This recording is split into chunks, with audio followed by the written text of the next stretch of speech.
dhismahan ayaa ka kooban 12 qol oo dukaamo loogu talagalay 24 maqsin oo iyana loogu talagalay qudaarta iyo sidoo kale kawaanka xoolaha lagu qalo.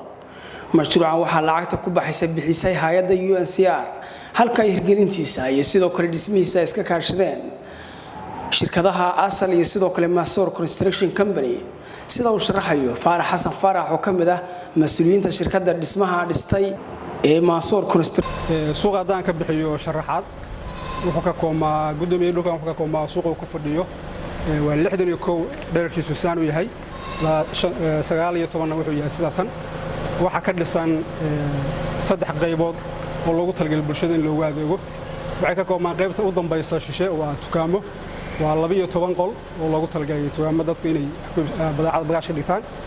qaybta naga dambaysa waa qaybtii loogu talagalay qudaarta waxa ka koobantaa 24 qol ama 24 section bay ka koobantaa halkan waa wada aan taagan oo loogu talagalay dadka ka adeeganaya qaybta hilibka iyo qaybta qudaarta inay maraanin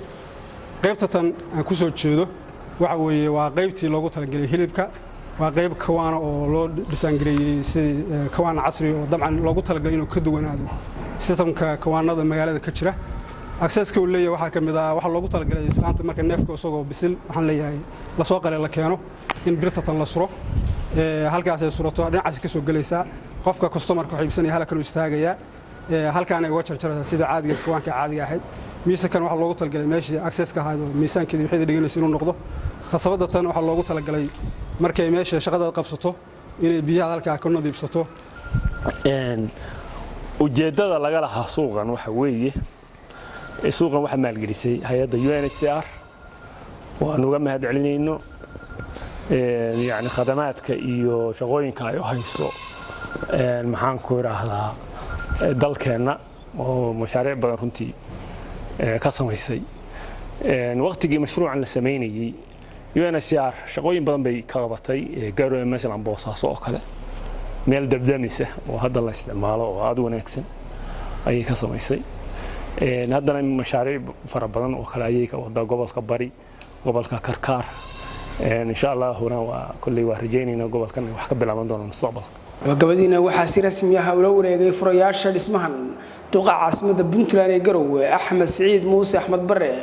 وحنا قام هذا عليه دمان أنت كقيب قادتي الاسمهن عصرها.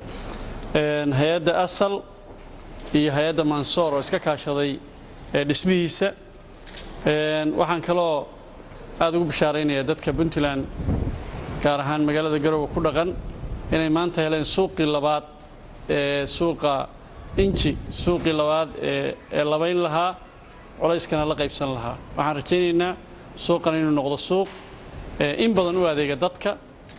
culays badanna ka dhima suuqa kale si wanaagsan u shaqeeya anaga degmada iyo dawladda hoose waxaan ka shaqaynaynaa inay suuqani uu noqdo suuq shaqeeyo effective ah suuq horaa halkan ka yaalay sidii la rabay uma shaqeynay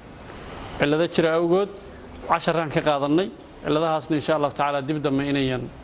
u dhicin baan rabnaa suuqana uu noqdo suuq si fiican u shaqeeya kii kalena la hawlgeliyo hadii rabbi waxa la filayaa inay dad tiro badan ay ka faa'iideystaan si ay ugu maareeyaan noloshooda Cabdiqani Axmed Maxamed fantastic telefishka RTN Grow